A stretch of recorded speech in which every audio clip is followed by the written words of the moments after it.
Thanks for downloading a 3CR podcast. 3CR is an independent community radio station based in Melbourne, Australia. We need your financial support to keep going.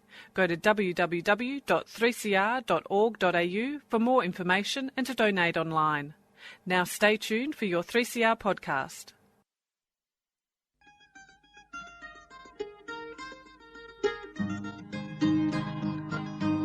We're putting up new buildings, we're knocking down the old. We're working in the summer heat and in the winter cold. And the labour power we sell, me boys, for a hard and weekly pay produces mighty profits for the greedy MBA.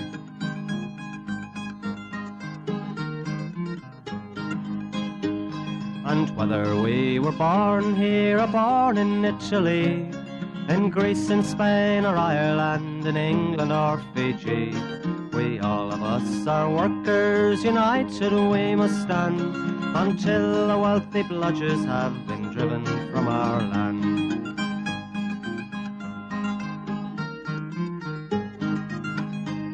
We faced deregistration, it backfired in the face. We're not fooled by arbitration, we won't stay in our place. We hit the bosses hard and fast to win and keep our gains, and break a couple of concrete pours to back our log of claims. So keep your powder dry and hold your head up high. It's class to class and face to face, our limit is the sky. We've got a fighting history and we never will be cowed. Our builders' labour is a name to make a man feel proud.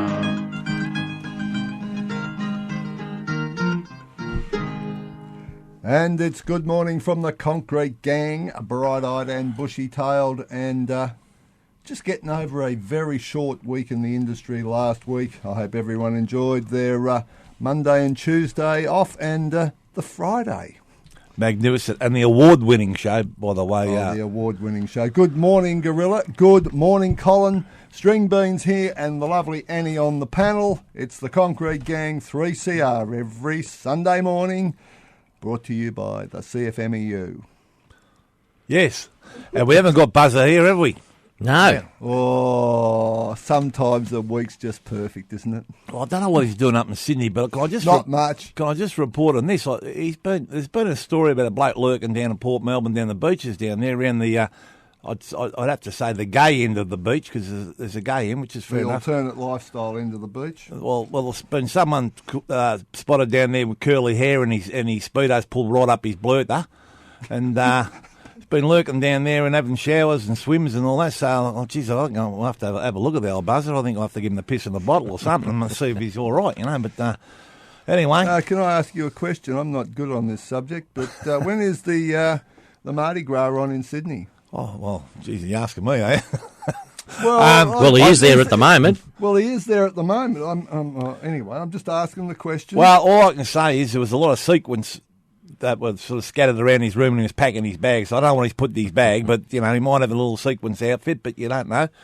Old mate, but, yeah. Anyway, not that there's sequence of the old budgie smugglers. Anyway, not that there's anything wrong with that. No. We're not criticising. We're not criticising. We're just noting. No, it's all good. And good luck to you. Good luck to your buzzer up there, mate. Good luck. Yeah. Whatever you're doing up there, I hope you enjoy it. Go hard. Okay. We're just going to report back, of course, first on the issue of Alcoa, the MUA, etc. The picket lines continuing. All the people across the industry and other unions and industries have got down there and shown support down at Portland. Terrific. But also the rally on Wednesday, again, people showing support for the MUA members who were basically dragged off that ship in Portland because Alcoa want to produce a foreign crew which is going to work for bugger all and make a lot of money for themselves, as if they're not getting subsidised enough by the state government. Exactly. So, folks, it's still on. Yes, people have been ringing in asking what's happening. Yes, there have been a number of collections and stuff done.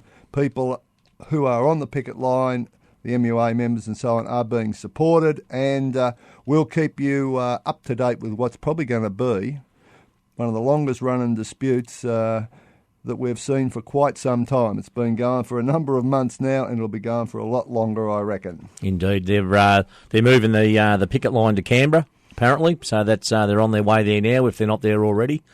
Good luck to the MUA on that one.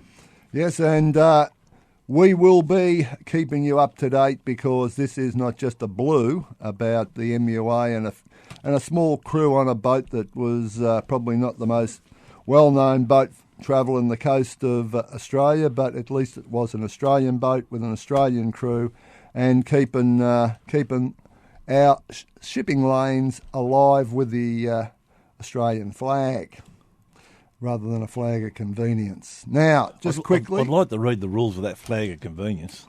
Well, they're obviously breaching. I mean, all the crossbench senators are saying that the legislation where they tried to change it was rejected, and now they're trying to do it the sneaky way.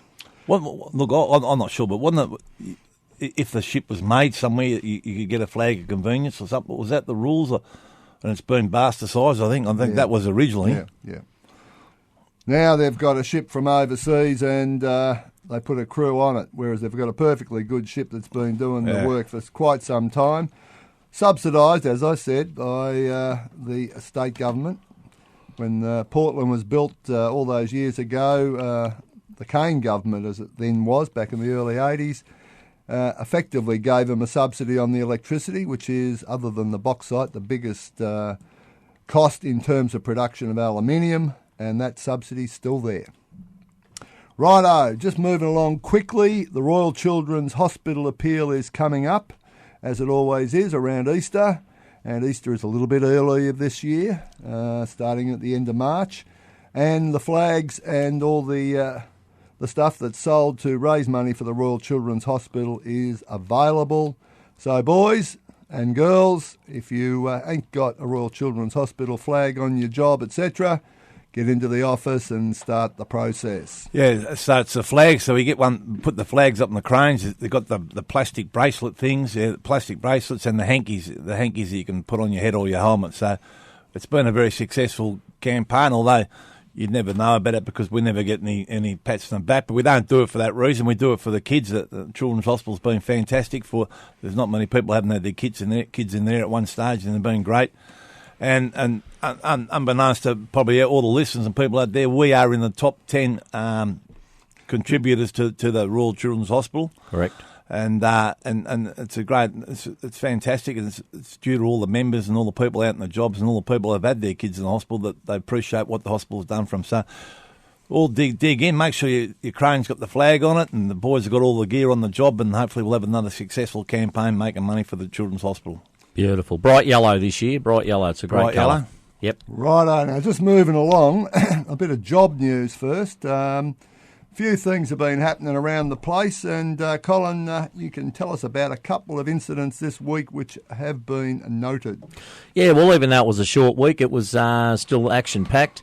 Out on a job in Camberwell, a boom lift malfunctioned and hurt a bloke. And whose job was this? It was a Cockram job, indeed. And hello, Michael. Yes, hello. And but Premier Cranes were the culprit. You know, the old steel erector. They had their old boom lifts. They buy them second hand from Coates. Get the 10-year inspection done on them. Well, this machine, when you push the button to go up, it slewed left, and when you push the button to go down, it telescoped. So no wonder the young rigger got hurt. But anyway, they spent a week mucking around with this thing, trying to fix it. 2 mechanics gave up on it in the end.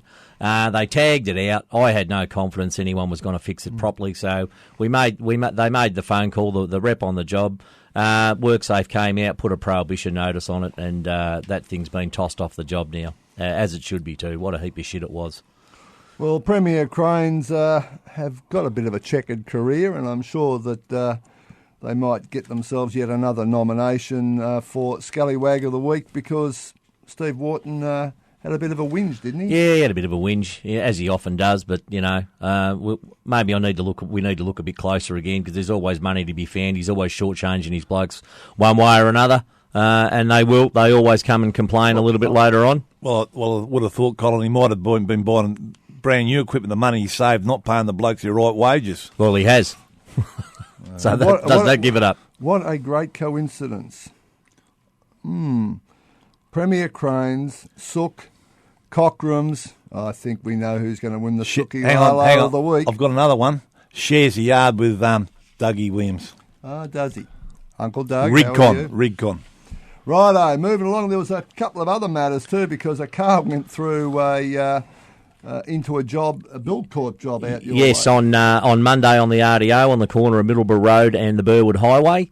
A car lost control, was clipped turning right by another car, and the poor lady driving the car, she hit the accelerator, jumped over the nature strip, through the hoarding, through the temporary fence, and landed on the formwork. Fortunately, the formwork was put there about a week beforehand. If the formwork wouldn't have been there, that car would have gone down 2 stories into the basement. Would have been a completely different thing. Fortunately, the formwork was at ground level, so the car's just landed on the formwork. I've got to tell you, it landed a good 20, 30 metres inside the job. And the formwork held up, so well done the boys from Concept. You done yourself a treat there. Good quality. All the nails and screws are in, not taking any shortcuts there. So that was good to see. Lucky the boys weren't there, mate. Well, I've got to tell you, on the Wednesday on the return to work, that bit of formwork was going to be poured. They were going to pour that day, so blokes would have had their backs turned, screeding and pumping the concrete, and the car would have come in on the job, and that would have been a fatality. And that's not trying to make it up and build it up bigger than what it is. That's a fact. Well, if you remember about 4 months ago, there's a truck that ran off a road in Notting Hill. Yeah, Ricketts Road. Road, and drove in and pinned 3 blokes to a bin. I think one, I'm not sure. I think one bloke killed, but a couple of blokes, one bloke lost his legs, one leg and a foot, and so, it's serious stuff, isn't it? The question that comes to my mind is, surely on a busy road like that, there should be a bit more protection than a bit of bloody hoarding. Absolutely, and you got to say, City of Whitehorse, absolutely not proactive. We were out there before Christmas with the concern that the traffic goes past that job way too fast. Vic Roads won't let anybody slow the traffic down on the Burwood Highway, so 80 kilometres an hour the cars are flying past the job, and the blokes are only a metre or 2 inside the fence there, because these developers now and the council are allowing the developer to build on every square millimetre of the block. So the buildability of these buildings to get machinery in to build them, unload trucks and so forth, is happening on footpaths, on major roads and so on, because you can't park anything on the job because they're building on it. But the council doesn't take that into play, and then they say, we don't want any Jersey barriers on our footpaths, we don't want any Jersey barriers on our nature strips and so forth and so on. Well, I've got to tell you, after the incident on Monday afternoon, they couldn't get down there quick enough and said to the builder, you go for it. Put your barriers up, do this. Well, if that's not putting your hand up saying we're guilty. But this is going to be continued because it's something the union needs to pursue, and it's something the Gorilla's been on to for a long time about the loading bays and the gantries and so forth. It doesn't matter what job you go on, it's always a problem, and it's got to do with the council. The council's so precious about their land. Well, we just won't build the jobs if that's the case. Indeed. Now we might cut to a track because we've got plenty to talk about, and the track we're going to go to is got a track from the Dingoes. We're going to dedicate this to the boys up in Sydney, the rugby players. I've heard they've been in a bit of trouble, bit of action going up there with the local poodle. So we're gonna play this one, and it's called "Going Down Again."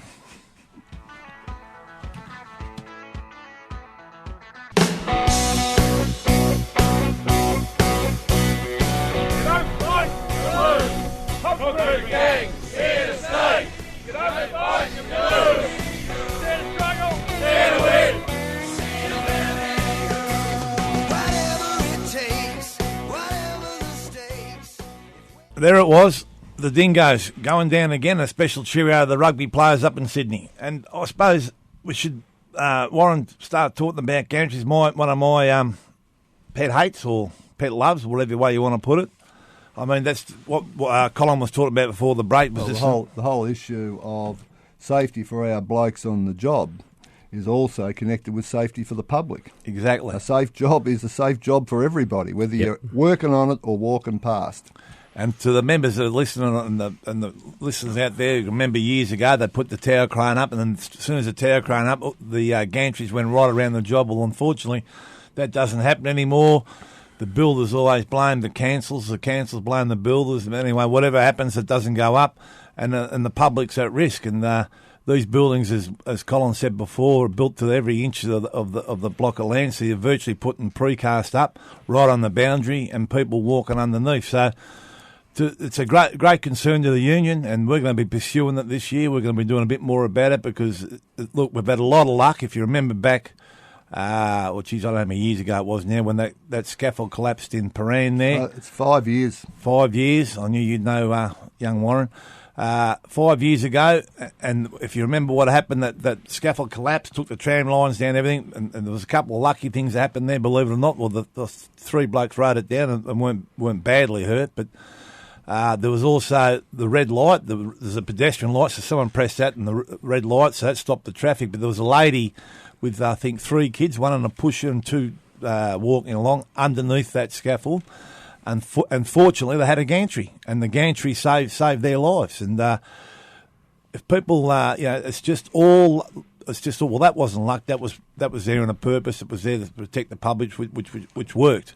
But if you think, we've had a lot of accidents since then, and it's just been luck that people haven't been hurt. And honestly, if we don't pursue this and people listen to us about putting gantries around jobs for protection, things fall. Doesn't matter what you do in this industry. Things fall off cranes, things fall off alleymacs. Blokes drop things bounce out the street. There's all sorts of things that can happen. And at the end of the day, you want to make sure you give every chance for the people, walking past the public. Make sure we protect the public. I mean, how would you like to be if you drop something, and drop your hammer and hit someone? You'd never forgive yourself, So, look, it's all about getting safety back to what it was and making sure that they put these gantries up. And we've been going on about it for years. We've had all sorts of arguments with WorkSafe and all other people, but we're going to be pursuing it as a union, and then stay tuned. Indeed. Now, also we should talk about, I'm a bit croaky today, a bit croaky today. Not doggy, horsey. Because with the weather the way it's been, one day it's hot, one day it's cool, next day it's humid, it's heat, it's rain, it's everything, and not much work getting done. No, you need to get on the olive leaf extract, mate. That'll keep you going. Really? Yeah, well, yeah. You're starting to sound like buzzing there. You're starting chopping him out of here, mate. No, he's been a bit crook. Yeah. But look, the issue about the inclement weather is always an issue. There's been a lot of sooking up going on, people saying jobs have been working, this, that, the other.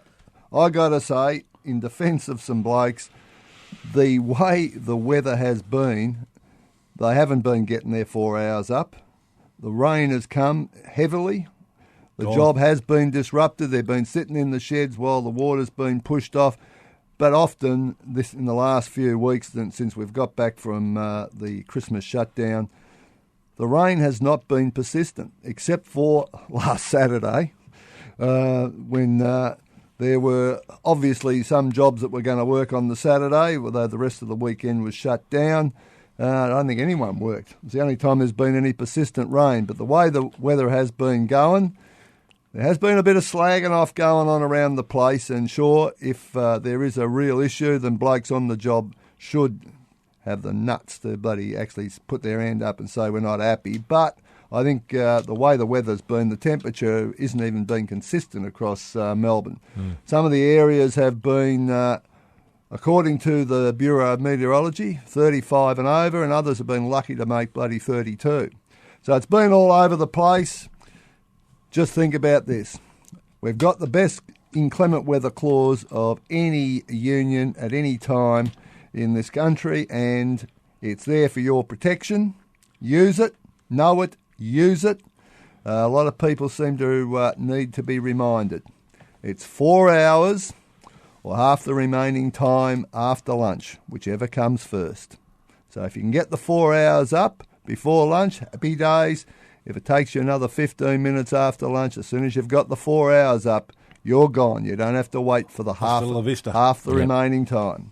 So enjoy it and use it and protect it. Now, have we got any stories about weather?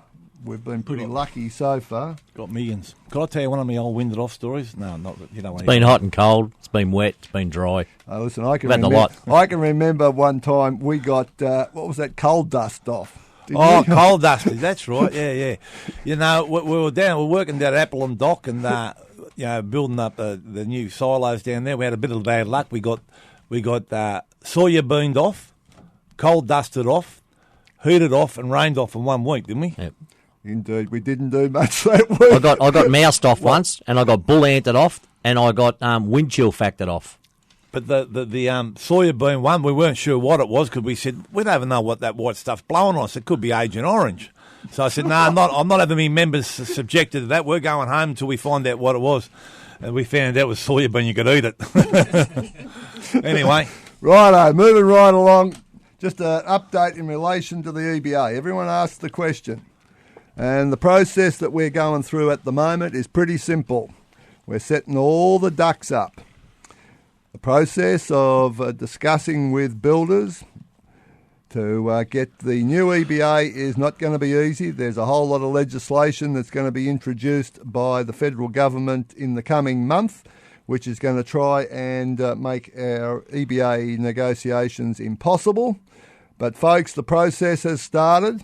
The plumbers are also negotiating, and they're anticipating a blue with at least one sector of their industry, and the ETU are in the same boat.